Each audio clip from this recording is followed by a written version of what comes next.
మిథున రాశి వారికి ఈ వారం చాలా వరకు అనుకూలంగా ఉంది. దూర ప్రాంత ప్రయాణాలు కలిసి వస్తాయి.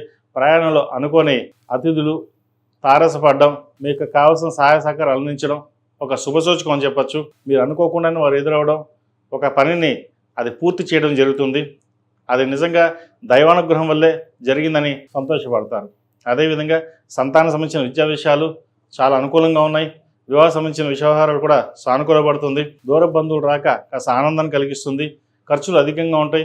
ఎప్పుడు ఉండే ఖర్చులే కదా, కానీ నలుగురితో పాటు బాగుండాలి, సంతోషంగా ఉండాలనే ఆలోచనతోటి ఎక్కువ ధనాన్ని ఖర్చు చేస్తారు. అదేవిధంగా రాబడి కూడా అలాగే ఉంటుంది. రావాల్సిన బెనిఫిట్స్ ఏవైతే ఉన్నాయో అవి వచ్చే అవకాశాలు గోచరిస్తోంది. జూన్ 2వ తారీఖు నుంచి గురు మార్పు వల్ల మరిన్ని మంచి ఫలితాలు సంపాదిస్తారు. ఉద్యోగరీత్యా, వ్యాపారరీత్యా అన్ని అనుకూలంగా ఉంటుంది. రావాల్సిన ఉద్యోగం ఏదైతే ఉందో మీరు కోరుకున్న ఉద్యోగం లభించే దిశగా గ్రహగతులు గోచరిస్తోంది. రియల్ ఎస్టేట్ రంగంలోని వారికి, సాఫ్ట్వేర్ రంగంలోని వారికి, చిరుస్థాయి వ్యాపారస్తులకు, ప్రభుత్వ రంగంలోని వారికి మంచి అవకాశాలు కలిసి వస్తాయి.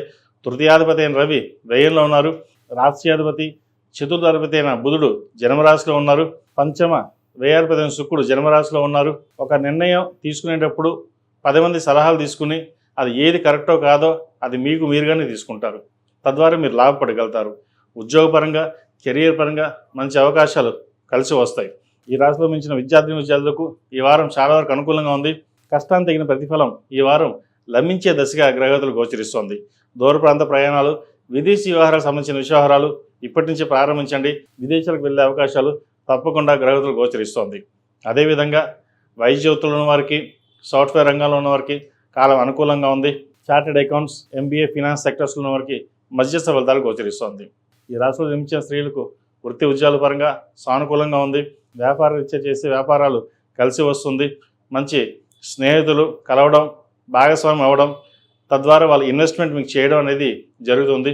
ఏదైనా సరే మంచి ఇన్వెస్ట్మెంట్ వచ్చింది, మనం ఇంకా ఉన్నత స్థితికి వెళ్ళాలి, మంచి ఇన్వెస్ట్మెంట్ చేసుకుని 10 మందికి సహాయ సహకారంగా ఉండాలనే ఆలోచనతోటి వెళ్తారు. మొత్తం మీద గడిచిన వారం కంటే కూడా ఈ వారం చాలా వరకు అనుకూలంగా ఉంది. ప్రతిరోజు ప్రతినిత్యం దక్షిణామూర్తి స్తోత్రం, హనుమాన్ చాలీస పఠించడం చెప్పదగినది. మెడలో ఇంద్రాణి రూపం మెడలో వేసుకోండి. మగవారు ఏకముఖ రుద్రాక్ష మెడలో వేసుకోవడం చెప్పదగిన సూచన.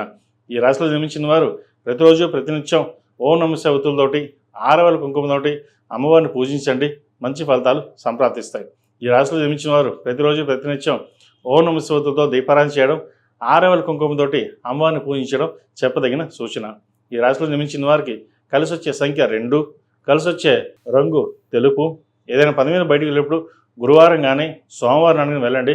మంచి ఫలితాలు సంప్రాప్తిస్తాయి.